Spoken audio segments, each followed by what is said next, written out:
ಇವತ್ತಿನ ದಿವಸ ಏನಂತಂದರೆ ನಮ್ಮ ಗುಲ್ಬರ್ಗನಲ್ಲಿ ನಮ್ಮ ಕಲಬುರಗಿಯಲ್ಲಿ ನೀರಿಂದ ಸ್ವಲ್ಪ ಪ್ರಾಬ್ಲಮ್ ಹೆಚ್ಚಿಗೆ ಆಗ್ತಾ ಇದೆ ಅದು ರೀಸನ್ ಎದಕ್ಕೆ ನೀರು ಎಲ್ಲ ಪಬ್ಲಿಕ್ಕಿಗೆ ನಾವು ಜನ್ರೇಟ್ ಮಾಡೋಕ್ಕಾಗ್ತಾ ಇಲ್ಲ ಅಂತಂತಂದರೆ ಒಂದು ರೀಸನ್ ಇದೆ. ನಮ್ಮ ಎಸ್ ಟಿ ಪಿ ಪ್ಲ್ಯಾಂಟಲ್ಲಿ ಸ್ವಲ್ಪ ಏನಂತಂದ್ರೆ ಪಬ್ಲಿಷನ್ ಹೆಚ್ಚಿಗೆ ಆಗಿರೋದರಿಂದ ನಮ್ಮದು ಕೆಪಾಸಿಟಿ ಎಷ್ಟು ಇರಬೇಕಿತ್ತು ಅದಕ್ಕಿಂತ ಹೆಚ್ಚಿಗೆ ಎಲ್ಲ ಡ್ರೈನೇಜ್ ನೀರು ಒಳಚರಂಡಿ ನೀರುಗಳೆಲ್ಲ ಅಲ್ಲಿ ಬರ್ತಾ ಇವೆ. ಸೊ ನಮ್ಗೆ ಸ್ವಲ್ಪ ಅಂದರೆ ನೀರಿಂದು ಸ್ವಲ್ಪ ಹೆಚ್ಚಿಗೆ ಆಗಿರೋದ್ರಿಂದ ಸ್ವಲ್ಪ ಪ್ರಾಬ್ಲಮ್ ಆಗ್ತಾಯಿದೆ. ನಾವು ಎದಕ್ಕೆ ನೀರು ಎಲ್ಲ ಬಂದ್ ಮಾಡಿದ್ದೀವಿ ಅಂತಂದರೆ ನಮ್ಗೆ ಗೊತ್ತಾಯಿತು ಸ್ವಲ್ಪ ಏನೋ ಪ್ರಾಬ್ಲಮ್ ಆಗ್ತಾಯಿದೆ. ನಮ್ಮ ಪಬ್ಲಿಕ್ ಜೊತೆ ನಾವು ಆಟ ಆಡಬಾರ್ದು, ಪಬ್ಲಿಕ್ ಜೊತೆ ನಾವು ಯಾವುದೇ ನೀರು ಕೊಡಬಾರ್ದು, ಒಳ್ಳೆ ನೀರೇ ಕೊಡಬೇಕಂತ ಹೇಳಿ ನಾವು ನೀರನ್ನು ಸ್ಟಾಪ್ ಮಾಡಿದ್ದೀವಿ. ಇವಾಗ ಎಸ್ ಟಿ ಪಿ ಪ್ಲ್ಯಾಂಟಲ್ಲಿ ಏನಾಗಿದೆ ಅಂತಂದರೆ ಒಳಚರಂಡಿ ನೀರೆಲ್ಲ ಅಲ್ಲೇ ಹೋಗ್ತವೆ.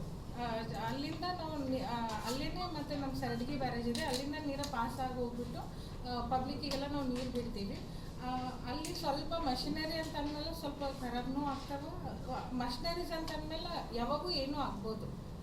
ಅದ್ರ ಸಲುವಾಗಿ ಸ್ವಲ್ಪ ಮಷಿನರೀಸ್ನೂ ಪ್ರಾಬ್ಲಮ್ ಆಗಿದೆ. ಕ್ವಾಂಟಿಟಿ ಹೆಚ್ಚಿಗಿರೋದ್ರಿಂದ ಸ್ವಲ್ಪ ಪ್ರಾಬ್ಲಮ್ ಆಗಿ ಇವಾಗ ನೀರು ನಾವು ಅದೆಲ್ಲ ಬ್ಯಾಲೆನ್ಸ್ ಮಾಡಿದ್ದೀವಿ. ಏನೇನು ಅಲ್ಲಿ ಪ್ರಾಬ್ಲಮ್ ಇದ್ದಲ್ಲಿ ಪ್ರಾಬ್ಲಮ್ಸ್ ಎಲ್ಲ ನೋಡಿಕೊಂಡು ಇವಾಗ ಒಂದು ಲೆವೆಲಿಗೆ ಬಂದಿದೆ. ಅಲ್ಲಿನೆಲ್ಲನೂ ಸ್ವಲ್ಪ ಕ್ಲೀನ್ ನೀಟಾಗಿ ನಾವು ಮಾಡ್ತಿದ್ದೀವಿ. ಇವಾಗ ನೀರು ಕೊಡಬೇಕಂತ ನೆಕ್ಸ್ಟ್ ಅಲ್ಲಿದೆಲ್ಲ ಕರೆಕ್ಟ್ ಆದಮೇಲೆ ನೀರು ಪಬ್ಲಿಕ್ಕಿಗೆ ಕೊಡಬೇಕಂತ ಹೇಳಿ ಇದು ಮಾಡಿದ್ವಿ. ಎಸ್ ಟಿ ಪಿ ಪ್ಲ್ಯಾಂಟ್ನಾಗ 60 MLD ಕೆಪಾಸಿಟಿ ಅದ ರೀ. ಬಟ್ ಇವಾಗ ನಮಗೆ ಬರ್ತಿರೋದು 80 MLD ವರೆಗೂ ಬರ್ತಿದೆ. ಸೊ ನಾವು ಅದನ್ನು ನಮ್ಮದು ಡಿಸ್ಟ್ರಿಕ್ಟ್ ಇನ್ಚಾರ್ಜ್ ಮಿನಿಸ್ಟರ್ ಪ್ರಿಯಾಂಕ್ ಸಾಹೇಬ್ರ ಜೊತೆ ಮಾತಾಡಿಕೊಂಡು ಅದು ಇನ್ನೂ ಹೆಚ್ಚಿಗೆ ಮಾಡ್ಬೇಕಂತ ಹೇಳಿ ಅವರಿಗೂ ಹೇಳಿದ್ರು. ಇವನ್ ಅವರೂ ನಮಗೆ ಪರ್ಮಿಷನ್ ಕೊಟ್ಟಿದ್ದಾರೆ. ನಮ್ಮದು ಕೆಲಸ ಪ್ರೊಸೆಸಲ್ಲಿದೆ. ಈಗ ಎಷ್ಟು ಅದು ಎಸ್ ಟಿ ಪಿ ಬಂದೇ ಇದೆ. ಅಲ್ಲಿಂದ ನಾವೀಗ KKRDBನಿಂದ 8 ಕೋಟಿ ಡಿಸ್ಟ್ರಿಕ್ಟ್ ಇನ್ಚಾರ್ಜ್ ಮಿನಿಸ್ಟರ್ ಸರಿಗೆ ಮಾತಾಡಿದಾದ್ಮೇಲೆ ಅವರು KKRDBನಿಂದ ಡೈವರ್ಜನ್ಗೋಸ್ಕರ 8 ಕೋಟಿ ಕೊಟ್ಟಿದ್ದಾರೆ. ಅನ್ನೋದು ಡೈವರ್ಜನ್ ಮಾಡಿಸಿ ಹೊಸ ಎಸ್ ಟಿ ಪಿಗಳಿಗ ಇಲ್ಲ, ಇದೇ ಟೆಂಡರ್ ಅವ್ರದ್ದು. ಆ್ಯಕ್ಚುಲಿ ಏನಾಗಿತ್ತು ಅಂದ್ರೆ ಅವ್ರದ್ದು ಟೆಂಡರ್ ಮುಗ್ದಿತ್ತು. ಮೊದಲು ಯಾರ್ದಿತ್ತಲ್ಲ ಅವ್ರ ಟೆಂಡರ್ ಮುಗಿದು ಅವ್ರು ಸ್ವಲ್ಪ ಮಷಿನರೀಸ್ ಎಲ್ಲ ಖರಾಬ್ ಮಾಡಿದ್ರು. ನಾವು ಇನ್ನೊಂದು ಹೊಸ ಟೆಂಡರ್ ಎದಕ್ಕೆ ಮಾಡಿಲ್ಲ ಅಂತಂದ್ರೆ ಅವರು ಎಲ್ಲ ಅದು ಸರಿ ಮಾಡಿಕೊಟ್ಟಾದ್ಮೇಲೆ ನೆಕ್ಸ್ಟ್ ಇನ್ನೊಬ್ರಿಗೆ ಹ್ಯಾಂಡ್ ಓವರ್ ಮಾಡ್ಬೇಕಂತ ಅವ್ರಿಗೆ ಕಂಡೀಷನ್ ಹಾಕಿ ಅವ್ರ ಬಿಲ್ಲು ಕೂಡ ಸ್ವಲ್ಪ ಹೋಲ್ಡ್ ಮಾಡಿದ್ದೀವಿ. ಅದು ಅವ್ರದ್ದೆಲ್ಲ ಕ್ಲಿಯರ್ ಆದಮೇಲೆ ಇದು ಮಾಡಬೇಕು. ಅದು 1 ವರ್ಷದಿಂದ ಏನು ಬಂದಿರಲಿಲ್ಲ ರೀ. ಇದು ಸುಮಾರು 25 ವರ್ಷದಿಂದ ಇದೇನೆ ಅಲ್ಲೇನೆ ಎಸ್ ಟಿ ಪಿ ಪ್ಲ್ಯಾಂಟ್ ಇದೆ. 25 ವರ್ಷದಿಂದ ಇದು ಪ್ರಾಬ್ಲಮ್ ಅದನ್ನೇ ರೀ, ಇಲ್ಲಂತಿಲ್ಲ. ಒಳಚರಂಡಿ ನೀರು ಹೋಗ್ತಾವಂತಂದ್ಮೇಲೆ ನಾವು ಸಮ್ಮರ್ನಾಗ ನೋಡ್ಬೋದು. ಸಮ್ಮರ್ನಾಗ ನೀರು ಒಂದೊಂದು ಟೈಮ್ ಎದಕ್ಕಂದ್ರೆ ಅಲ್ಲಿ ನೀರಿನ ಕೆಪಾಸಿಟಿ ಕಮ್ಮಿ ಆದಮೇಲೆ ಇವು ನೀರು ಮಿಕ್ಸ್ ಆಗಿಬಿಟ್ಟು ಸ್ವಲ್ಪ ನಮ್ಗೆ ಸಮ್ಮರ್ನಾಗ ನೀವು ನೋಡಿರಲ್ಲ ಸ್ವಲ್ಪ ನೀರು ಬರ್ತಾವಲ್ಲ ಸ್ಮೆಲ್. ಅದೇ ನಾನು ಏನು ಹೇಳಿದೆ ಅಂತಂದ್ರೆ ಇವಾಗ ನಾವು ಅದು ಈಗ ನೀವೆಲ್ಲ ಮಷಿನರೀಸ್ ನಾನು ನಿಮಗೊಂದು ವಿಡಿಯೋನ ಅಲ್ಲಿ ನಾವೆಲ್ಲ ಡೈಲಿ ವಿಸಿಟ್ ಮಾಡ್ತೀವಿ. ನಾನು ಹೋಗಿನಿ ವಿಸಿಟ್ ಮಾಡೋಕ್ಕೆ, ಡೈಲಿ ಹೋಗಿನಿ. ಕಮಿಷನರ್ ಅವರು ಹೇಳ್ತಿದ್ದಾರೆ. ಇವನ್ ನಮ್ಮ ಆಫೀಸರ್ 24/7 ಅಲ್ಲೇ ಇದ್ದಾರೆ. ನಮ್ಮ JEಗಳು ಮೇಲೆ ಪುರುಷೋತ್ತಮ್ ಸರ್ ಅವರೆಲ್ಲರೂ ಅಲ್ಲೇ ಇದ್ದಾರೆ. ಈಗ ಏನಂತಂದ್ರೆ ಈಗ ಅಷ್ಟು ಮಷಿನರಿ ಆನ್ ಆಗಿದೆ. ನಾಳೆ ಇವತ್ತು ಮೋಸ್ಟ್ಲಿ 90% ಆಗಿದೆ. ನಾಳೆ ಫುಲ್ 100% ಅದು ಕ್ಲಿಯರ್ ಆಗುತ್ತೆ. ಏನಂತಂದ್ರೆ ಇವಾಗ ನಾಗನಹಳ್ಳಿ ಕ್ರಾಸಲ್ಲಿ ಏನು ಮಾಡ್ತಿದ್ದಾರೆ ಸರ್ ಅಂತಂದ್ರೆ ಸ್ವಲ್ಪ ಇರ್ತಾರಲ್ಲ, ಒಬ್ಬರು ಒಳ್ಳೆಯವರು ಇರ್ತಾರೆ, ಒಬ್ಬರು ಕೆಟ್ಟವರು ಇರ್ತಾರೆ. ಅಲ್ಲಿ ಏನು ಮಾಡ್ತಿದ್ದಾರೆ ಅಂತಂದರೆ ಸರ್ ಅಲ್ಲಿ ನಾಗನಹಳ್ಳಿನಲ್ಲಿ ಕೆಮಿಕಲನ್ನು ಮಿಕ್ಸ್ ಮಾಡ್ತಾ ಇದ್ದಾರೆ. ಇಲ್ಲಿ ನಾಲವೆಲ್ಲ ಇರ್ತಾವಲ್ರಿ, ಅಲ್ಲಿ ಏನು ಮಾಡ್ಯಾರ ಕೆಮಿಕಲ್ದು ಟ್ಯಾಂಕರ್ನಾಗ ತಂದುಬಿಟ್ಟು ಅಲ್ಲಿ ಟ್ಯಾಂಕರ್ದು ಕೆಮಿಕಲ್ ಹಾಕಿ ಹೋಗ್ಲತ್ತಾರ ರಾತ್ರಿ. ಅದು ನಮ್ಗೆ ಗೊತ್ತಿರಲ್ಲ, ಯಾವಾಗ ಬಂದು ಹಾಕಿ ಹೋಗ್ಲತ್ತಾರ ನಮಗೆ ಗೊತ್ತಾದ್ಮೇಲೆ ಅವ್ರಿಗೆ ಹಿಡಿದು ಅಲ್ಲಿ ಎಲ್ಲ ಪೊಲ್ಯೂಷನ್ದವ್ರಿಗೆ ನಾವು ಕಂಪ್ಲೇಂಟ್ ಕೊಟ್ಟಿವಿ. ಕಂಪ್ಲೇಂಟ್ ಕೊಟ್ಟು ಅವ್ರಿಗೆ ಅವ್ರು ಇನ್ನೂ ನಮ್ಮ ಕೈನಾಗ ಸಿಕ್ಕಿಲ್ಲ. ಅಂದರೆ ಅವ್ರು ಸ್ವಲ್ಪ ಸಿಗ್ತಾರೆ, ಇವತ್ತು ನಾಳೆ ಸಿಗ್ಬೋದು ಅವರು. ಅಲ್ಲೆಲ್ಲ ಈಗ ಏನು ಮಾಡ್ಬೇಕಾಗ್ತದೆ, ಎಲ್ಲರೂ ಒಳ್ಳೆಯರೇ ಇರಲ್ಲಲ್ರಿ ಸರ್. ನಾವೇನೋ ಒಳ್ಳೆ ದಾರಿ ಮಾಡ್ಬೇಕಂತೇಳಿ ನಮ್ಮ ಸರ್ಕಾರ, ನಾವು ಡಿಸ್ಟ್ರಿಕ್ಟ್ ಇನ್ಚಾರ್ಜ್ ಮಿನಿಸ್ಟರ್ ಸರ್, ನಮ್ಮ MLA ಅವರು, ಇಬ್ಬರು MLA ನಾವೆಲ್ಲರೂ ಸೇರಿ ಕೆಲಸ ಮಾಡ್ಲತ್ತೀವಿ. ಸೊ ಅಲ್ಲಿ ಮಾಡಿದ ನಾವೆಲ್ಲ ಗೊತ್ತಿಡಿದು ಪೊಲ್ಯೂಷನ್ದವರಿಗೆ ಕಂಪ್ಲೇಂಟು ಮಾಡಿದ್ದೀವಿ. ನಮ್ಗೆ ಗೊತ್ತಿರಲ್ಲ, ನಮ್ಗೆ ಗೊತ್ತಾದ್ಮೇಲೆ ನಾವೇ ಪಬ್ಲಿಕ್ಕಿಗೆ ಇದೆಲ್ಲ ಹೇಳಿದೀವಿ ಅಂತಂದರೆ ಯಾರಿಗಾಗಲಿ ಹೆದರಿಕೆ ಆಗ್ತದಲ್ರಿ. ಸೊ ನಾವು ಹಂಗೆ ಡೈರೆಕ್ಟಾಗಿ ನಾವು ಹೇಳಿಬಿಟ್ರೆ ಪ್ರಾಬ್ಲಮ್ ಆಗ್ತದೆ ಅಂತೇಳಿ ನಮ್ಮ ಕೈನಿಂದ ನಾವು ಹ್ಯಾಂಡಲ್ ಮಾಡ್ತಾ ನಾವು ಪೊಲ್ಯೂಷನ್ದವರಿಗೆ ಕಂಪ್ಲೇಂಟ್ ಕೊಟ್ಟಿದ್ದೀವಿ ಸರ್. ಅವರಿಗೆ ಹೇಳೋದು ಡೈವರ್ಜನ್ ಮಾಡೋದು ಕೊಟ್ಟಿದ್ದೀವಿ 8 ಕೋಟಿ KKRDB. ಈಗ ನೀವು 80 MLD ಅಂತ ಹೇಳಿದ್ರಿ ಮೇಡಮ್, ಇರೋದು 60 MLD ಮತ್ತು 80 MLD ಕೆಪಾಸಿಟಿ ಅಂತಂದ್ರೆ ಅಷ್ಟು ಪಬ್ಲಿಷನ್ ಹೆಚ್ಚಿಗಾಗಿ ನೀರು ಸ್ವಲ್ಪ ಹೆಚ್ಚಿಗೆ ಅದೆಲ್ಲ ವರ್ಕ್ ಮಾಡಿಕೊಂಡೆ ಇವಾಗ ಡಿಸ್ಟ್ರಿಕ್ಟ್ ಇನ್ಚಾರ್ಜ್ ಮಿನಿಸ್ಟರ್ ಪ್ರಿಯಾಂಕ್ ಸಾಹೇಬ್ರ ಜೊತೆ ಮಾತಾಡಿಕೊಂಡು ಅವರು ಹ್ಞೂ ಅಂತಂದು ನಂಗೆ ಅದು ಏನಂತಂದರೆ ಫಂಡ್ ಸ್ವಲ್ಪ ಬೇಕಾಗುತ್ತೆ. ಸೊ ಅದು ಫಂಡ್ ಅವರೂ ರೆಡಿ ಇದ್ದಾರೆ. ಅದು ಕೊಟ್ಟಾದಾದ್ಮೇಲೆ ನಾವು ಅದು ಕ್ಲಿಯರ್ ಮಾಡ್ತೀವಿ. ಇವಾಗ ನಮ್ಗೆ ಮೇಜರ್ ಏನು ಬೇಕಿತ್ತು, ನಮ್ದು 6 ಏನು ನೀವು ಅಂದಿರಲ್ಲ ಸರ್, 2 ಬಂದಿದೆ, 2 ಚಾಲು ಅದಾವಂತ. ಈಗ 2 ಇಲ್ಲ, ಆದ್ರೂ ಚಾಲು ಇದೆ. ಇವಾಗ ನಾವು ಪಬ್ಲಿಕ್ಕಿಗೆ ನೀರು ಕೊಡ್ಬೋದು, ನೀವೇನು ವಿಡಿಯೋಸ್ ತೋರಿಸಿರಿ ಅದು ನೀರೇನು ಬರೋದಿಲ್ಲ, ಇನ್ನೊಂದು 2-3 ಡೇಸ್ನಲ್ಲಿ ಕ್ಲಿಯರ್ ಆಗುತ್ತೆ ಅಂತ ನನ್ನ ಕಡೆನೇ ಹೇಳ್ತೀನಿ. STP ಆಗಿದೆ ಅಲ್ವಾ, STP ಆದ ನಂತರ ನಾವು ಟ್ರೀಟ್ಮೆಂಟ್ಸ್ ಮಾಡಿ ಬಿಡ್ತಾ ಇದ್ದೀವಿ. ಅಲ್ಲಿ ಮುಂಚೆ STP ಇರಲಿಲ್ಲ, ಆವಾಗ ಆ ಸಿಸ್ಟಮ್ ಯೂಸ್ ಮಾಡ್ತಾ ಇದ್ರು. ಅಂದರೆ ಆಕ್ಸಿಡೇಷನ್ ಆಗುತ್ತೆ, ನಾವು ಆಕ್ಸಿಡೇಷನ್ ಆದ ನಂತರ ನೀರು ಬಿಡ್ತಾ ಇದ್ರು. ಬಟ್ ಈಗ STP ಆದ ನಂತರ ಈಗ ಸರಿಯಾಗಿ ನೀರು ಹೋಗುತ್ತೆ ಅಂತ ಹೇಳಿ ಅದು ಮಾಡಿರೋದು ಇದೆ. ಸೊ STP ಬಗ್ಗೆ ಮೊಟ್ಟ ಮೊದಲನೇದಾಗಿ ನಾವು ಹೇಳಬೇಕಾಗಿರೋದು, ನಾವು ಯಾರಿಗೂ ಕಲುಷಿತ ನೀರು ಸಪ್ಲೈ ಮಾಡಿಲ್ಲ. ನಮಗೆ ಯಾವಾಗ ಈ ರೀತಿ ಕಂಪ್ಲೇಂಟ್ ಬಂತು ನಾವು ಇಮಿಡಿಯೇಟ್ಲಿ ಸ್ಟಾಪ್ ಮಾಡಿದ್ದೀವಿ. ಸ್ಟಾಪ್ ಮಾಡಿದ ತಕ್ಷಣ ನಾವು ಎಲ್ಲ ಇನ್ಕ್ವೈರಿ, STP ಪ್ಲಾಂಟ್ ಇರ್ಬೋದು, ನಮಗೆ ಅದು ಇದಕ್ಕೆ ಏನಿಲ್ಲ. ಸೊ ನಮಗೆ ಏನು ಗೊತ್ತಾಯಿತು, ಈ ನಾಗನಹಳ್ಳಿ ಕ್ರಾಸ್ ಹತ್ರ ಎಲ್ಲಿ 1-2 ಕಡೆ ಕೆಮಿಕಲ್ ಟ್ಯಾಂಕರ್ಸ್ ಖಾಲಿ ಮಾಡಿದ್ದಾರೆ ಅಂತ ಗೊತ್ತಾಯಿತು. ಗೊತ್ತಾದ ತಕ್ಷಣ ನಾವು pollution control board, L&T corporation ನಾವೆಲ್ಲ ಸೇರಿ ಸ್ವಲ್ಪ ನೋಡಿದ್ದೀವಿ ಎಲ್ಲ ಕಡೆ. ಅದೇ ರೀತಿ ಬೇರೆ ಕಡೆ ಎಲ್ಲಿ ಸ್ಪಾಟ್ ಇದೆಯೋ ಏನೋ ಅಂತ ನಾವು ಚೆಕ್ ಮಾಡ್ಕೊಂಡಿದ್ದೀವಿ. ಸೊ ನಮಗೆ ಎಲ್ಲಿ ಈ ರೀತಿ ಪಾಯಿಂಟ್ ಸಿಕ್ಕಿತ್ತು ಅಲ್ಲಿ ನಾವು ಈಗ ರೋಡೇ ಬಂದ್ ಮಾಡಿದ್ದೀವಿ. ಅಂದರೆ ಅಲ್ಲಿ ಟ್ಯಾಂಕರ್ ಹೋಗೋದು ಕ್ರಮ ಏನೂ ಬರೋದಿಲ್ಲ, ಒಂದನೇದು. ಎರಡನೇದು, ಇದನ್ನು ಸ್ಟಾಪ್ ಮಾಡಬೇಕು ಅಂತ ಪೊಲ್ಯೂಷನ್ ಕಂಟ್ರೋಲ್ ಬೋರ್ಡ್ನವರಿಗೆ ಈಗಾಗಲೇ ನಾವು ಹೇಳಿದ್ದೀವಿ, ಪ್ಲಸ್ ಪೊಲೀಸ್ ಕಂಪ್ಲೇಂಟನ್ನು ಕೊಟ್ಟಿದ್ದೀವಿ. ಯಾಕಂದರೆ ಹಗಲ ರಾತ್ರಿ ಬಂದು ಯಾರು ಇದು ಮಾಡ್ತಾ ಇದ್ದಾರೆ ಅಂತ ಗೊತ್ತಾಯಿತು, ಖಾಲಿ ಮಾಡ್ತಾ ಇದ್ದಾರೆ, ಆ ಕೆಮಿಕಲ್ ಡಂಪ್ ಮಾಡ್ತಾ ಇದ್ದಾರೆ. ಆ್ಯಕ್ಚುಲಿ ಯಾವ ಕೆಮಿಕಲ್ ಅಂತ ಸರ್? ಇಫ್ಲುಯೆಂಟ್ ಅಂತ ಇದೆ.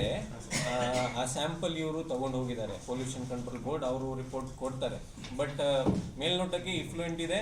ಇಫ್ಲುಯೆಂಟ್ ಅಂದರೆ ಈ ಇಂಡಸ್ಟ್ರಿ ಇರುತ್ತೆ ಅಲ್ವಾ, ಇಂಡಸ್ಟ್ರಿಯಲ್ ಯಾವುದು ಇಂಡಸ್ಟ್ರಿದು ವೇಸ್ಟ್ ವಾಟರ್ ಇರ್ಬೋದು ಅಂತ ಅವ್ರದ್ದು ಫಸ್ಟ್ ಇದು ಇದೆ, ಮೇಲ್ನೋಟಕ್ಕೆ ಆ ರೀತಿ ಕಂಡು ಬರ್ತಾ ಇದೆ.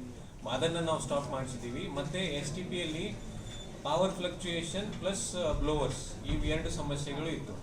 ಈಗ 2ನ್ನ ನಾವು ಅಡ್ರೆಸ್ ಮಾಡಿದ್ದೀವಿ.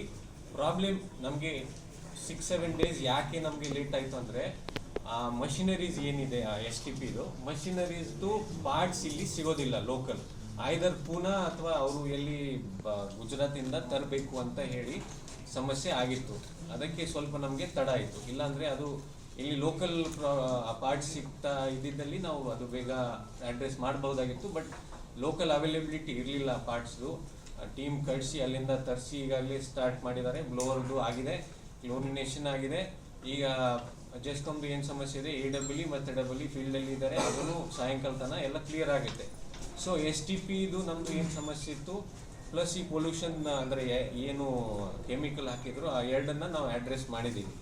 ಸೊ ಈಗ ಸರಡ್ಗೆ ಹತ್ರ ಏನು ನೀರು ಇರ್ತದೆ ಅದು ಸರಿಯಾಗಿ ಇರುತ್ತೆ. ಅದು ನಾವು ಟೆಸ್ಟ್ ಮಾಡಿ ನಾಳೆಯಿಂದ ಸಪ್ಲೈ ಚಾಲೂ ಮಾಡ್ತೀವಿ. ಈಗಾಗಲೇ L&Tನವರು ಅಲ್ಲಿಂದ ನೀರು ತಗೊಂಡಿದ್ದಾರೆ, ಚೆಕ್ ಮಾಡ್ತಾ ಇದ್ದಾರೆ. ಅಂದರೆ ಟ್ರಯಲ್ ಈಗಾಗಲೇ ಸ್ಟಾರ್ಟ್ ಆಗಿದೆ. ಒಂದನೇದು. ಎರಡನೇದು ಪರ್ಮನೆಂಟ್ ಸೊಲ್ಯೂಷನ್ ಅಂದರೆ ಈ ರೀತಿ ಒಂದು ವೇಳೆ ಪವರ್ ಫ್ಲಕ್ಚುಯೇಷನ್ ಇರ್ಬೋದು, ಮಷಿನ್ ಇದೆ, ಮಷಿನ್ ನಮ್ಮ ಹೇಗೆ TC ಸುಟ್ಟು ಹೋಗುತ್ತೆ ಆವಾಗ ಸ್ವಲ್ಪ ಸಮಸ್ಯೆ ಆಗುತ್ತೆ, ಅದೇ ರೀತಿ ನಮ್ಮದು ಮಷಿನಲ್ಲಿ ಏನಾದರೂ ಸಮಸ್ಯೆ ಆಗುತ್ತೆ ಅಥವಾ ಸಮಸ್ಯೆ ಆದಾಗ ನೀರನ್ನು ಟ್ರೀಟ್ ಮಾಡೋಕ್ಕೆ ಆಗಲ್ಲ, ಆ ಸಂದರ್ಭದಲ್ಲಿ ಈ ಸಮಸ್ಯೆ ಉಂಟಾಗಬಾರ್ದು ಅಂತ ಹೇಳಿ ನಾವು ಈಗಾಗಲೇ ಡೈವರ್ಷನ್ ಮಾಡಬೇಕು. ಅಂದರೆ ನಮ್ಮದು ಬ್ಯಾರೇಜ್ ಕೆಳಗಡೆ ಆ ನೀರನ್ನು ಬಿಡಬೇಕು. ಆ ರೀತಿ ವ್ಯವಸ್ಥೆ ಮಾಡಲಿಕ್ಕೆ 8 ಕೋಟಿ ಈಗಾಗಲೇ KKRDBಯಲ್ಲಿ ನಾವು ವರ್ಕ್ ಚೇಂಜ್ ಆಫ್ ವರ್ಕ್ ಸಲುವಾಗಿ ಪ್ರಿಯಾಂಕ್ ಸರ್, ಅಂದರೆ ಯಾಕಂದರೆ ಅವರು ಇದರಿಂದ ಕೊಟ್ಟಿರೋದು ಹಣ ಇದೆ, ಅದು ಅವರಿಗೆ ಈಗಾಗಲೇ ಮಾತಾಡಿದ್ದೀವಿ. ಸೊ ಅವರು ಡಿಸ್ಕಸ್ ಮಾಡ್ತೀವಿ ಅಂತ ಹೇಳಿದ್ದಾರೆ. ಸೊ ಅದು ಪರ್ಮನೆಂಟ್ ಸೊಲ್ಯೂಷನ್ ಆಗಿಬಿಡುತ್ತೆ. ಅಂದರೆ ಒಂದು ವೇಳೆ ಟ್ರೀಟ್ಮೆಂಟ್ ಅಂತೂ ಮಾಡಲೇಬೇಕು. ನಾವು NGT ಕಾಯ್ದೆ ಪ್ರಕಾರ ನಾವು ಬದ್ಧರಾಗಿರ್ತೀವಿ, ನಾವು ಹಾಗೆ ನೀರು ಬಿಡೋಕ್ಕಾಗಲ್ಲ. ಆದರೆ ಈ ರೀತಿ ಸಮಸ್ಯೆ ಆಗಬಾರ್ದು ಅಂತ ಕೆಳಗಡೆ ಬಿಡಲಿಕ್ಕೆ ಅಲ್ಲಿಂದ ಡೈವರ್ಷನ್ ಮಾಡೋ ಸಲುವಾಗಿ ನಾವು ವರ್ಕ್ ಇಟ್ಕೊಳ್ತಾ ಇದ್ದೀವಿ. ಸೊ ಅದು ಪರ್ಮನೆಂಟ್ ಸೊಲ್ಯೂಷನ್ ಆಗುತ್ತೆ. ಇನ್ನು ಜೊತೆಗೆ ಮೇಲಿಂದ ನೀರು ಏನು ಬರ್ತಾ ಇದೆ ಅಲ್ಲಿ ಏನಾದರೂ ಸಮಸ್ಯೆ ಇದೆಯಾ, ಫ್ಯಾಕ್ಟ್ರೀಸ್ ಇದೆ, ಶುಗರ್ ಕೇನ್ ಅಥವಾ ಕೆಮಿಕಲ್ ಏನಾದರೂ ಮಿಕ್ಸ್ ಆಗ್ತಾ ಇದೆ ಏನು, ಅದರ ಸಲುವಾಗಿ ಇನ್ನೂ ಹೆಚ್ಚಿನ ಎನ್ಕ್ವೈರಿ ಸಲುವಾಗಿ L&Tನವ್ರ ಜೊತೆನೂ ನಾವು ಮಾತಾಡಿದ್ದೀವಿ. ಮೇಲಿಂದನೂ ನಾವು ಇದು ಕಲೆಕ್ಟ್ ಮಾಡ್ತೀವಿ, ಸ್ಯಾಂಪಲ್ಸ್ ಕಲೆಕ್ಟ್ ಮಾಡಿಕೊಂಡು ಒಂದು ವೇಳೆ ಆ ರೀತಿ ಏನಾದರೂ ಇದ್ದಿದ್ದಲ್ಲಿ ಮೇಲೇನೂ ನಾವು ಎನ್ಕ್ವೈರಿ ಸ್ಟಾರ್ಟ್ ಮಾಡ್ತೀವಿ, ಎಲ್ಲಿ ಏನಾದರೂ ಸಮಸ್ಯೆ ಇದೆಯೋ ಅಥವಾ ಇಲ್ಲ ಅಂತ. ಸೊ ಒಟ್ಟಾರೆಯಾಗಿ ಈ 7 days ಸ್ವಲ್ಪ ಡಿಸ್ಟರ್ಬ್ ಆಗಿದೆ ಬಿಕಾಸ್ ಆಫ್ ಕೆಮಿಕಲ್ ಪ್ಲಸ್ ನಮ್ಮದು ಬ್ಲೋವರ್ದು ಸಮಸ್ಯೆ ಇತ್ತು. ಬಟ್ ಆ ಪೀರಿಯಡಲ್ಲಿ ನಾವು ನೀರು ಸಪ್ಲೈ ಮಾಡಿಲ್ಲ, ಯಾಕಂದರೆ ಪಬ್ಲಿಕ್ಕಿಗೆ ಹೆಲ್ತ್ಗೆ ಏನು ತೊಂದರೆ ಆಗಬಾರ್ದು ಅಂತ ನಾವು ಮಾಡಿರಲಿಲ್ಲ. ಜೊತೆಗೆ ಟ್ಯಾಂಕರ್ ಮುಖಾಂತರ ಆದಷ್ಟು ನಾವು ಸಪ್ಲೈ ಮಾಡಲಿಕ್ಕೆ ಪ್ರಯತ್ನ ಮಾಡಿದ್ದೀವಿ. ಜೊತೆಗೆ HSR ಲೇಔಟ್ನಿಂದಲೂ ನಾವು ಡೈವರ್ಜನ್ ತೊಗೊಂಡು ಯಾವ ಏರಿಯಾ ನಾವು ಕವರ್ ಮಾಡ್ಬೋದು ಅಂಥ ಏರಿಯಾ ನಾವು ಕವರ್ ಮಾಡಿದ್ದೀವಿ. HSRದು ನೀರು ಸರಿ ಇರುತ್ತೆ, ಅದನ್ನು ನಾವು ಡೈವರ್ಟ್ ಮಾಡಿ ಈ ಕಡೆ ಸ್ವಲ್ಪ ಅಡ್ರೆಸ್ ಮಾಡಲಿಕ್ಕೆ ನಾವು ಪ್ರಯತ್ನ ಮಾಡಿಸಿದ್ದೀವಿ. ಸೊ ಇವತ್ತು L&Tನವರು ತಗೊಂಡಿದ್ದಾರೆ, ನೀರು ಟೆಸ್ಟ್ ಮಾಡ್ತಾ ಇದ್ದಾರೆ. ಸಾಯಂಕಾಲ ತನಕ ಇದು ಸರಿ ಆಗುತ್ತೆ. ನಾಳೆಯಿಂದ ಸಪ್ಲೈ ಕರೆಕ್ಟಾಗಿ ನಾವು ಸಪ್ಲೈ ಮಾಡಲಿಕ್ಕೆ ಇದು ಆಗ್ತೀವಿ, ರೆಡಿ ಆಗ್ತೀವಿ. ನಾಳೆಯಿಂದ ಸಪ್ಲೈ ಆಗುತ್ತೆ. ಪ್ಲಸ್ ಪರ್ಮನೆಂಟ್ ಸೊಲ್ಯೂಷನ್ ನಾವು ಹೇಳಿದಂಗೆ ಇದು ಮಾಡ್ತೀವಿ. ಜೊತೆಗೆ ನಮ್ಮದು STPದು ಈಗ ಪ್ರೈಮರಿ ಮತ್ತು ಸೆಕೆಂಡರಿ ಟ್ರೀಟ್ಮೆಂಟ್ ಇದೆ. ಈ STP ನೀವು ನೋಡಿದರೆ ಇನ್ನೂ ಟರ್ಷರಿ ಟ್ರೀಟ್ಮೆಂಟ್ ಇರುತ್ತೆ. ಜೊತೆಗೆ ಸ್ಕಾಡಾ ಅಂದರೆ ಒಂದು ಆನ್ಲೈನ್ ಸಿಸ್ಟಮ್ ಇರುತ್ತೆ. ಇನ್ಲೆಟ್ ಮತ್ತು ಔಟ್ಲೆಟಲ್ಲಿ ಏನಾದರೂ ಹೆಚ್ಚು ಕಡಿಮೆ ಆಯ್ತಂದರೆ ಆಟೋಮೆಟಿಕ್ಲಿ ಕ್ಲೋರಿನೇಷನ್ ಇರ್ಬೋದು, ಕೆಮಿಕಲ್ ಆ್ಯಡ್ ಮಾಡೋದು ಇರ್ಬೋದು, ಅದು ಆಟೋಮೆಟಿಕ್ಲಿ ಆಗುತ್ತೆ. ಆ ಸ್ಕಾಡಾ ಸಿಸ್ಟಮ್ ಸಲುವಾಗಿ ನಾವು 2 ಕೋಟಿದು ಈಗಾಗಲೇ ಟೆಂಡರ್ ಕರೆದಿದ್ದೀವಿ. ಅಂದರೆ ಇಲ್ಲಿ ಕುಂತು ನಾವು ಒಂದು ಅಬ್ಸರ್ವ್ ಮಾಡ್ಬೋದು ಯಾವ ರೀತಿದು ಇನ್ಲೆಟ್ ಬರ್ತಾ ಇದೆ, ಯಾವ ರೀತಿದು ಔಟ್ಲೆಟ್, ಯಾವ ಗುಣಮಟ್ಟ ಅದು ಔಟ್ಲೆಟ್ ಹೋಗ್ತಾ ಇದೆ ಅಂತ ನಾವು ಆನ್ಲೈನ್ ಅದು ನೋಡ್ಬೋದು. ಒಂದನೇದು. ಎರಡನೇದು ಆಟೋಮೆಟಿಕ್ ಅದರಲ್ಲಿ ಕರೆಕ್ಷನ್ ಮಾಡಿ ಔಟ್ಲೆಟ್ ನೀರು ಸರಿಯಾಗಿ ಹೋಗಬೇಕು ಅಂತ ಸ್ಕಾಡಾ ಸಿಸ್ಟಮ್ ನಾವು ಅಲ್ಲಿ ಹಾಕ್ತಾ ಇದ್ದೀವಿ. ಟೆಂಡರ್ ಮತ್ತೆ ರಿಕಾಲ್ ಮಾಡಿದ್ದೀವಿ. ಆ ವರ್ಕ್ ಅಂದರೆ STP ನಾವು ಸ್ಟ್ರಾಂಗ್ ಮಾಡಿ ಸಲುವಾಗಿ ಅದು 2 ಕೋಟಿದು ಕಾಮಗಾರಿಗಳು ನಾವು ತಗೊಂಡಿದ್ದೀವಿ ಈಗಾಗಲೇ ಅಮೃತ್ ಯೋಜನೆ ಅಡಿಯಲ್ಲಿ. ಸೊ STPನ ನಾವು ಸ್ಟ್ರೆಂಥನ್ ಮಾಡ್ತೀವಿ ಇನ್ನು. ಪ್ಲಸ್ ಡೆಡಿಕೇಟೆಡ್ ಇದು ನಮ್ಮ JE ಇರ್ಬೋದು, EE ಇರ್ಬೋದು, ಸುಮಾರು 4-5 ದಿನದಿಂದ ಅಲ್ಲೇ ಇದ್ದಾರೆ. ಇದನ್ನು ಪ್ರಯಾರಿಟಿ ಮೇಲೆ ತಗೊಂಡು ಅವರು ಕೆಲಸ ಮಾಡ್ತಾ ಇದ್ದಾರೆ. ಈವನ್ ಹಗಲ ರಾತ್ರಿ ನಿನ್ನೆ ಪವರ್ದು ಏನು ಸಮಸ್ಯೆ ಆಗ್ತಾ ಇದೆ ನೋಡಲಿಕ್ಕೆ ಅಲ್ಲೇ ಇದ್ದರು. ಸೊ ನಾವು ಪ್ರಯತ್ನ ಮಾಡ್ತಾಯಿದ್ದೀವಿ. ಪ್ಲಸ್ ಅದರದ್ದು ಔಟ್ಪುಟ್ಟೂ ಬಂದಿದೆ. ನಾಳೆಯಿಂದ ನಾವು ಆದಷ್ಟು ರಿಸ್ಟೋರ್ ಮಾಡ್ತೀವಿ. ಸಪ್ಲೈ ಏನಿದೆ ಅದನ್ನು ರಿಸ್ಟೋರ್ ಯಾವುದು ಟ್ರೀಟ್ಮೆಂಟ್ ಏನಾಗುತ್ತೆ ಅಲ್ವಾ, ಆ ಟ್ರೀಟ್ಮೆಂಟ್ದು ಔಟ್ಪುಟ್ ಏನಿರುತ್ತೆ ಅದು ಕ್ವಾಲಿಟಿ ಚೆನ್ನಾಗಿರುತ್ತೆ. ಅದನ್ನು L&Tನವರು ಮತ್ತೆ ಇದು ಮಾಡ್ತಾರೆ, ಟ್ರೀಟ್ ಮಾಡಿ ಬಳಸ್ಬೋದು. ಎಸ್. ಇದು pH, ಎರಡನೇದು ಟರ್ಬಿಡಿಟಿ, ಮೂರನೇದು BOD ಅಂತ ಇರುತ್ತೆ, ನಾಲ್ಕನೇದು COD ಅಂತ ಇರುತ್ತೆ. ಈ 4 ಪ್ಯಾರಾಮೀಟರ್ ಈಗ ಈ ಚೆಕ್ ಏನು ಮಾಡ್ತಾ ಇದ್ದೀವಿ ನಾವು, ಅದು ಕರೆಕ್ಟಾಗಿ ಉಂಟಿದೆ. ಇವನ್ ನಮ್ಮದು ಔಟ್ಪುಟ್ ಏನಿದೆ ಅದು ಕೂಡ, ಪ್ಲಸ್ L&Tದು ಏನಿದೆ ಅದು ಕೂಡ. ಸೊ ಈ 4 ಪ್ಯಾರಾಮೀಟರ್ ಸರಿ ಇದ್ದಾಗ ಮಾತ್ರ ನಾವು ನೀರು ಸಪ್ಲೈ ಮಾಡ್ಬೋದು. ಈ 4 ಪ್ಯಾರಾಮೀಟರ್ನು ಸರಿ ಇದೆ, ಏನು ಸಮಸ್ಯೆ ಇಲ್ಲ. ನಾವು STPದು ಟ್ರೀಟ್ಮೆಂಟ್ ಬೇರೆ ಇರುತ್ತೆ, L&Tದು ಟ್ರೀಟ್ಮೆಂಟ್ ಇನ್ನೂ ಅಡಿಷ್ನಲ್ ಇರುತ್ತೆ. ಸೊ ಎರಡೂ ಬೇರೆ ಬೇರೆ ಟ್ರೀಟ್ಮೆಂಟ್ ಇದೆ. ಸೆಟ್ ಆಗಿದೆ ಸರ್ ಅಲ್ಲಿ ಟ್ರೀಟ್ಮೆಂಟ್ ಮಾಡೋದು? ಎಸ್. L&Tದು ಏನು ಸಮಸ್ಯೆ ಇಲ್ಲ. ಇಲ್ಲಿಂದ ಏನು ಈ ಮೇಜರ್ ನಾನು ಹೇಳ್ತಾ ಇರೋದು ಈ ಕೆಮಿಕಲ್ ಏನು ಅದರಿಂದ ಫೋಮ್ ಫಾರ್ಮೇಷನ್ ಜಾಸ್ತಿ ಆಗುತ್ತೆ. ಈಗ ನಮಗೆ ಗಮನಕ್ಕೆ ಬಂದ ತಕ್ಷಣ ನಾವು ಅದನ್ನು ಸ್ಟಾಪ್ ಮಾಡಿಸಿದ್ದೀವಿ. ಸೊ ಪ್ಲಸ್ STPದು ಬ್ಲೋವರ್ಸ್ ಏನಿತ್ತು ಅದನ್ನು ಸರಿಪಡಿಸಿದ್ದೀವಿ. ಈಗ ಏನೂ ಸಮಸ್ಯೆ ಆಗ್ತಿಲ್ಲ. ಇವನ್ ಫೋಮ್ ಫಾರ್ಮೇಷನ್ ಇಲ್ಲ, ಸ್ಮೆಲ್ನೂ ಇಲ್ಲ. ಸೊ ನೀವು ಕೇಳಿದಂಗೆ ಈ 4 ಪ್ಯಾರಾಮೀಟರ್ ನೋಡೇ ನಾವು ಮಾಡಬೇಕಾಗುತ್ತೆ. ಇದು ನಾವು ನೋಡಲಿಲ್ಲ ಅಂದರೆ, ಅಥವಾ ಇದು ವಿದಿನ್ ಪ್ಯಾರಾಮೀಟರ್ಸ್ ಇಲ್ಲ ಅಂದರೆ ನಾವು ನೀರು ಕೊಡೋಕ್ಕಾಗಲ್ಲ. ಬಟ್ BOD ಇರ್ಬೋದು, COD ಇರ್ಬೋದು, pH ಇರ್ಬೋದು, ಟರ್ಬಿಡಿಟಿ ಇರ್ಬೋದು, ಅವು 4 ಪ್ಯಾರಾಮೀಟರ್ಸ್ ವಿದಿನ್ ಫ್ರೇಮ್. ಹೇಳ್ತಾ ಇರೋದು ಏನು, ಈ ರೀತಿ ಸಮಸ್ಯೆ ಬಂದಾಗ ಒಂದು ವೇಳೆ ಈಗ ಫಾರ್ ಎಕ್ಸಾಂಪಲ್ ನಮ್ಮ ಹತ್ರ ಡೈವರ್ಜನ್ ಇತ್ತು ಅಂತ ತಿಳ್ಕೊಳ್ಳಿ, ಆವಾಗ ನಾವು ಡೈವರ್ಜನ್ ಮಾಡ್ಬೋದಾಗಿತ್ತು ಅಲ್ವಾ. ಸೊ ಈ ಸಮಸ್ಯೆ ಅದರ ಮೇಲಿಂದ ಏನು ನೀರು ಬರ್ತಾ ಇದೆ ಅದರಲ್ಲಿನೇ ನಾವು ನೀರು ಮಾಡ್ಬೋದಾಗಿತ್ತು. ಈ ಎಂಥ ಸಮಸ್ಯೆಗಳು ಆಗಬಾರ್ದು ಅಂತ ಹೇಳಿ ನಾವು ಇದನ್ನು as a alternative we are trying to do it. ಒಂದು ನಮಗೆ ಇದು ಸಿಕ್ಕಿತ್ತು, ಒಂದು ಗಾಡಿ. ಆ ಗಾಡಿ ನಂಬರ್ ನಾವು ಕೊಟ್ಟಿದ್ದೀವಿ. ಅವ್ರ ವಿರುದ್ಧ ಪೊಲೀಸ್ ಕಂಪ್ಲೇಂಟ್ ಆಗಿದೆ, ಅವರು ಎನ್ಕ್ವೈರಿ ಸ್ಟಾರ್ಟ್ ಮಾಡಿದ್ದಾರೆ. ಸೊ ಸ್ವಲ್ಪ ದಿನ ಒಳಗಡೆ ನಾವು ಖಚಿತಪಡಿಸಿ ಹೇಳ್ಬೋದು ಯಾರು ಹಾಕಿದ್ದಾರೆ. ಯಾಕೆಂದರೆ ಹಗಲ ರಾತ್ರಿ ಬಂದು ಹಾಕ್ತಾ ಇದ್ದಾರೆ ಅಂತ ನಾವು ಹೋದಾಗ ಅಲ್ಲಿ ಏನಿತ್ತು, ಸ್ವಲ್ಪ ಪ್ರೂಫ್ ಸಿಕ್ಕಿತ್ತು ನಮಗೆ, ಆಯಿತು ವೆಹಿಕಲ್ ಬರ್ತಾ ಇದೆ, ಅಲ್ಲಿ ಡಂಪ್ ಮಾಡ್ತಾ ಇದ್ದಾರೆ. ಫಸ್ಟ್ ನಾವೇನು ಮಾಡಿದ್ದೀವಿ ಅದು ಕಟ್ ಮಾಡಿದ್ದೀವಿ. ಸೊ ಮೇ ಬಿ ಯಾರು ಹಾಕ್ತಾ ಇದ್ದಾರೆ ಅವರಿಗೆ ಗೊತ್ತಾಗಿರ್ಬೋದು ಈ ರೀತಿ ಗೊತ್ತಾಗಿಲ್ಲ ಅಂತ. ಸೊ ಅವರು ಸ್ಟಾಪ್ ಮಾಡಿದ್ದಾರೆ ಈಗ. ಸೊ ಈಗ ಸಮಸ್ಯೆ ಇಲ್ಲ, ಬಟ್ ಯಾರು ಹಾಕಿದ್ದಾರೆ ಅಂತ ಸ್ವಲ್ಪ ನೋಡಲಿಕ್ಕೇನು ನಾವು ಪೊಲ್ಯೂಷನ್ ಕಂಟ್ರೋಲ್ ಬೋರ್ಡ್ ಮತ್ತು ಪೊಲೀಸ್ನವರಿಗೆ ಕಂಪ್ಲೇಂಟ್ ಕೊಟ್ಟಿದ್ದೀವಿ. ಈಗ ಪೊಲ್ಯೂಷನ್ ಕಂಟ್ರೋಲ್ ಬೋರ್ಡ್ಗೆ ನಾವು ಏನು ಹೇಳಿದ್ದೀವಿ, ನೀವು ಹೋಗಿ ಕಪ್ನೂರ್ ಇಂಡಸ್ಟ್ರಿಯಲ್ ಏರಿಯಾ ಇರ್ಬೋದು ಅಥವಾ ಎಲ್ಲಿಂದ ಈ ರೀತಿದು ಕೆಮಿಕಲ್ ಬರಬಹುದು, ಅಲ್ಲಿ ಹೋಗಿ ನೀವು ಅವರು ಯಾವ ರೀತಿ ತಮ್ಮ ಈ ಇಫ್ಲುಯೆಂಟ್ನ ಅಥವಾ ಕೆಮಿಕಲ್ನ ಯಾವ ರೀತಿ ಟ್ರೀಟ್ ಮಾಡ್ತಾ ಇದ್ದಾರೆ, ಲಾಸ್ಟ್ 1 ತಿಂಗಳ ಒಳಗಡೆ ಯಾವ ರೀತಿ ಮಾಡಿದ್ದಾರೆ ಅದರದ್ದು ನೀವು ಇನ್ಕ್ವೈರಿ ಮಾಡಿ ಅಂತ ನಾವು ಅವರಿಗೆ ಹೇಳಿದ್ದೀವಿ. ಸೊ ಅವರೂ ಕೆಲಸ ಸ್ಟಾರ್ಟ್ ಮಾಡಿದ್ದಾರೆ. ಅದರಲ್ಲಿ ಕೆಲವೊಬ್ಬರ ಹತ್ರ ಇಲ್ಲ, ಅವರು ಮಾಡಿಲ್ಲ, ಆ ಸಂದರ್ಭದಲ್ಲಿ ಅವ್ರ ವಿರುದ್ಧ ಪೊಲ್ಯೂಷನ್ ಕಂಟ್ರೋಲ್ ಆ್ಯಕ್ಟ್ ಏನಿದೆ, ಏರ್ ಪೊಲ್ಯೂಷನ್ ಇರ್ಬೋದು ಅಥವಾ ವಾಟರ್ ಪೊಲ್ಯೂಷನ್ ಇರ್ಬೋದು, ಆ ಅಡಿಯಲ್ಲಿ ನೀವು ಕ್ರಮ ಕೈಗೊಳ್ಳಿ ಅಂತ ನಾವು ಅವರಿಗೆ ಹೇಳಿದ್ದೀವಿ. ಸೊ ಈಗ ಕನ್ಫರ್ಮ್ ಆಗಿ ಹೇಳಬೇಕಾದ್ರೆ ನಮಗೆ ಸಿಗಲಿಲ್ಲ ಯಾರು ಮಾಡಿದ್ದಾರೆ ಅಂತ. ಒಂದು ವೆಹಿಕಲ್ ಇತ್ತು, ಆ ವೆಹಿಕಲ್ ನಂಬರ್ ನಾವು ಕೊಟ್ಟಿದ್ದೀವಿ, ಪೊಲೀಸರು ಅವರಿಗೆ ಹಿಡಿದಿದ್ದಾರೆ. ಜೊತೆಗೆ ಇನ್ನು ಇದನ್ನ ಬಿಟ್ಟು ಯಾರು ಇದ್ದಾರೆ ಏನು ನಾವು ಅದರ ಸಲುವಾಗಿ ಇನ್ನೊಂದು ನಾವು ಪ್ಲಾನ್ ಏನು ಮಾಡ್ತಾ ಇದ್ದೀವಿ, ಯೂನಿವರ್ಸಿಟಿ ಪ್ಲಾನ್ ನಾನು ಹೇಳ್ತೀನಿ. ಈಗ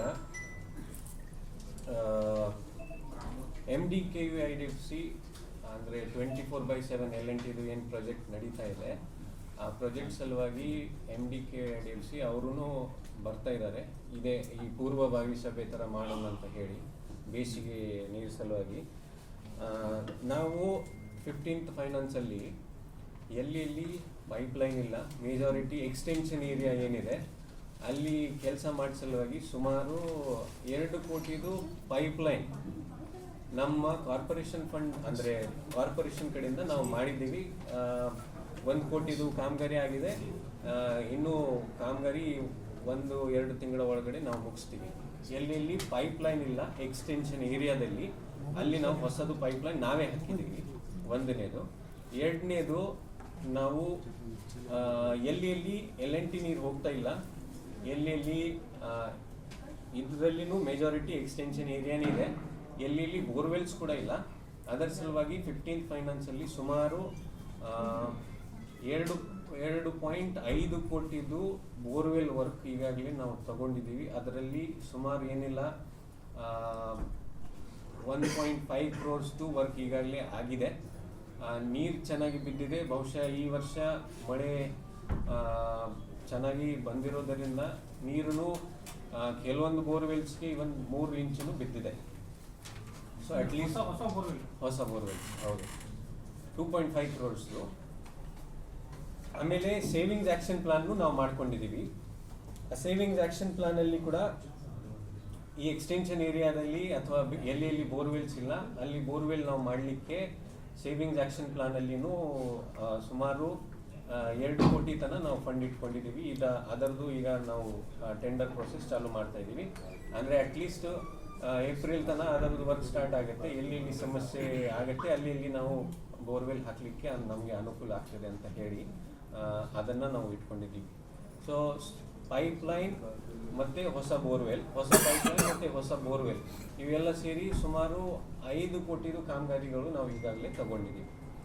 ಬೇಸಿಗೆಯಲ್ಲಿ ಯಾವುದೂ ಸಮಸ್ಯೆ ಆಗಬಾರ್ದು ಅಂತ. ಇದು ನಾನು ರೆಗ್ಯುಲರ್ ಟ್ಯಾಂಕರ್ ಇರಬಹುದು, ರೆಗ್ಯುಲರ್ ಬೋರ್ವೆಲ್ಸ್ದು ದುರಸ್ತಿ ಇರಬಹುದು, ಅಥವಾ ನಮ್ಮ ಹತ್ರ ಮೋಟರ್, ಪೈಪ್ಲೈನ್, ಕೇಬಲ್ ಇದು ಇರಬಹುದು. ಅದನ್ನು ಹೊರತುಪಡಿಸಿ ಹೊಸದು ಏನು ನಾವು ಮಾಡ್ತಾ ಇದ್ದೀವಿ ಅದು ಹೇಳಿದ್ದೀನಿ. ರೆಗ್ಯುಲರ್ ಆಗಿ ನಾವು ಏನು L&T ಜೊತೆ ಮತ್ತು KUIDFC ಜೊತೆ ನಾವು ಮಾಡ್ತೀವಿ. ಅದರಲ್ಲಿ ಮೇಜರ್ ನಾವು ಮೇಂಟೈನ್ ಮಾಡ್ತಕ್ಕಂಥ ಬೋರ್ವೆಲ್ಸ್ ಎಷ್ಟು ನಡೀತಾ ಇದೆ, ಎಷ್ಟು ನಡೀತಾ ಇಲ್ಲ, ಎಲ್ಲಿ ನಡೀತಾ ಇಲ್ಲ. ಇರೋ ನೀರು ಸಾಕಾಗಲ್ಲ. ನಾವು ಪ್ರತಿ ವರ್ಷ ಯಾವ ರೀತಿ ಮಾಡ್ತೀವಿ ಅದೇ ರೀತಿ ನಾವು ಈ ವರ್ಷವೂ ಸುಮಾರು 2.1 TMC ನೀರು ನಮಗೆ ಬೇಕು ಅಂತ ಈಗಾಗಲೇ ನಾವು RC ಅವರಿಗೆ DC ಅವ್ರ ಮುಖಾಂತರ ಪತ್ರ ಬರೆದಿದ್ದೀವಿ. ಇದು ಪ್ರತಿ ವರ್ಷ ನಾವು ಇದೇ ರೀತಿ ಮಾಡ್ತೀವಿ. ಅವರು 3 ಸ್ಟೇಜಲ್ಲಿ ನಮಗೆ ನೀರು ಬಿಡ್ತಾರೆ. 0.7 TMC, 0.7 TMC, 0.7 TMC. ಈಗ ನಾವು ನೋಡಿದ ಪ್ರಕಾರ ಮೇಲಿಂದ ನೀರು ಬರ್ತಾ ಇದೆ, ಈಗಲೂ ಓವರ್ಫ್ಲೋ ಇದೆ.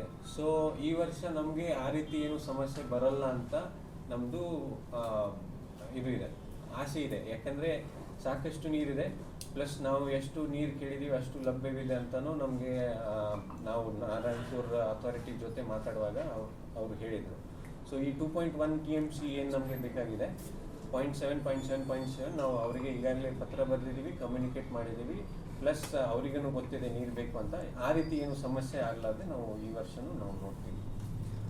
ಜೊತೆಗೆ ರೆಗ್ಯುಲರ್ ಮೇಂಟೆನೆನ್ಸ್ ಇರ್ಬೋದು, ಹೊಸ ಪೈಪ್ಲೈನ್ ಇರ್ಬೋದು, ಹೊಸ ಬೋರ್ವೆಲ್ಸ್ ಇರ್ಬೋದು, ಅದನ್ನು ನಾವು ಇಟ್ಕೊಂಡಿದ್ದೀವಿ. ಈಗಾಗಲೇ ಹೇಳಿದಂಗೆ ಸುಮಾರು 5 ಕೋಟಿ ಕಾಮಗಾರಿಗಳು ನಾವು ತೊಗೊಂಡಿದ್ದೀವಿ.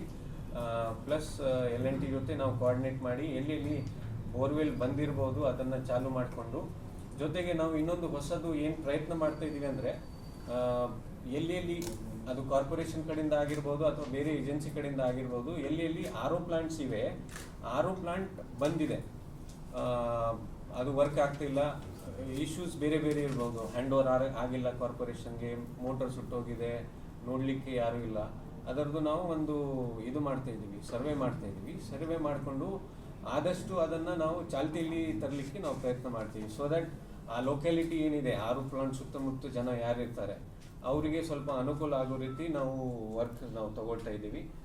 ಅದರದ್ದು ಸರ್ವೆ ನಡೀತಾ ಇದೆ. ಒಂದು 2 ವೀಕ್ಸ್ ಒಳಗಡೆ ಅದರದ್ದು ಸರ್ವೇದು ಮಾಹಿತಿ ನಿಮ್ಮ ಎಲ್ಲರ ಜೊತೆ ನಾವು ಶೇರ್ ಮಾಡ್ತೀವಿ. ಪ್ಲಸ್ ಅದನ್ನು ಚಾಲ್ತಿಯಲ್ಲಿ ತರಬೇಕಾದ್ರೆ ಎಷ್ಟು ಖರ್ಚಾಗತ್ತೆ ಏನು, ನಾವು ಮೇಯರ್ ಅವರು ಮತ್ತು ಎಲ್ಲರ ಜೊತೆ ಮಾತಾಡಿಕೊಂಡು ಅದಕ್ಕೆ ದುಡ್ಡು ಇಟ್ಕೊಂಡು ಅದನ್ನು ನಾವು ಸರಿಪಡಿಸಿ ಪಬ್ಲಿಕ್ಕಿಗೆ ಅನುಕೂಲ ಆಗೋ ರೀತಿ ನಾವು ಮಾಡ್ತೀವಿ. ಎಲ್ಲರಿಗೂ ನೀವು ನೋಡಿರ್ಬೋದು, ಬೇರೆ ಕೆಲವೊಂದು ಕಡೆ RO ಪ್ಲಾಂಟ್ಸ್ ಓಪನ್ ಮಾಡಿದ್ದಾರೆ, ಬಟ್ ವರ್ಕಿಂಗ್ ಇಲ್ಲ, ನೋಡಲಿಕ್ಕೆ ಯಾರೂ ಇಲ್ಲ, ಅಥವಾ ಮೋಟರ್ ಸುಟ್ಟೋಗಿದೆ ಅಥವಾ ಪೈಪ್ಲೈನ್ ಕೆಟ್ಟಾಗಿದೆ. ಅದನ್ನು ನಾವು ಆದಷ್ಟು ಇದರಲ್ಲಿ ಇಟ್ಕೊಂಡು ಅದನ್ನು ನಾವು ಚಾಲ್ತಿಯಲ್ಲಿ ತರಲಿಕ್ಕೆ ಈ ಪ್ಲಾನ್ ಮಾಡ್ತಾ ಇದ್ದೀವಿ. ಸುಮ್ಮನೆ ಅಗ್ರಿಮೆಂಟ್ ಮಾಡ್ಬೋದು, ಸಂಘ ಇರ್ಬೋದು ಅಥವಾ ಒಂದು ಸ್ವಸಹಾಯ ಸಂಘದವರು ಇರ್ಬೋದು ಅಥವಾ ಯಾರು NGO ಇರ್ಬೋದು, ಅವ್ರು ರೆಡಿ ಇದ್ದಾರೆ ಅಂದರೆ ನಮಗೆ ಏನು ತೊಂದರೆ ಇದೆ. ಅವ್ರವ್ರ ಲೊಕ್ಯಾಲಿಟಿದವ್ರು ನೋಡಿದರೆ ಇನ್ನೂ ಒಳ್ಳೆ, ಯಾಕಂದರೆ ನಾವು ಮತ್ತೆ ಅಷ್ಟು ಮೈಕ್ರೋ ಮ್ಯಾನೇಜ್ ಮಾಡೋದು ಅವಶ್ಯಕತೆ ಇರಲ್ಲ. ಅವರೇ ನೋಡ್ತಾ ಇರ್ತಾರೆ, ಅವರೇ ರಿಪ್ಲೇಸ್ ಮಾಡಿ ಏನಾದರೂ ರಿಪ್ಲೇಸ್ ಮಾಡಬೇಕಾದ್ರೆ ಅವರೇ ರಿಪ್ಲೇಸ್ ಮಾಡ್ತಾರೆ. ಆ ರೀತಿದು ಇದ್ರೆ ಇನ್ನೂ ನಮಗೆ ಅನುಕೂಲ ಆಗ್ತದೆ, ಜನರಿಗೂ ಅನುಕೂಲ ಆಗ್ತದೆ. ಏನು ಮಾಡಿದ್ದೀವಿ, ಈ 5 ಕೋಟಿದು ಏನು ಡಾಗ್ ಶೆಲ್ಟರ್ದು ಕಾಮಗಾರಿಗಳಿದೆ, ಅದರಲ್ಲಿ ಇನ್ನೂ ಅಡಿಷ್ನಲ್ ನಾವು ಕೇಜಸ್ ಅಂದರೆ ಇದು ಇರುತ್ತಲ್ವ, ಏನು ನಾವು ಕರಿತೀವಿ ಕೆನಲ್ಸ್ ಅಂತ ಕರಿತೀವಿ. ಆ ಕೆನಲ್ ಕಟ್ಟಲಿಕ್ಕೆ ಸುಮಾರು ಅದರಲ್ಲಿ 100 ನಾಯಿಗಳನ್ನು ನಾವು ಇಡಬಹುದು ಈಗ ಒಂದೇ ಕಡೆ. ಸೊ ಅದೇ ರೀತಿದ್ದು ನಾವು ಮಾಡ್ತಾ ಇದ್ದೀವಿ, ಬಟ್ ವರ್ಕ್ ನಡೀತಾ ಇದೆ ಇಲ್ಲ ಅಂತ. ಆಯ್ತು, ಥ್ಯಾಂಕ್ ಯು.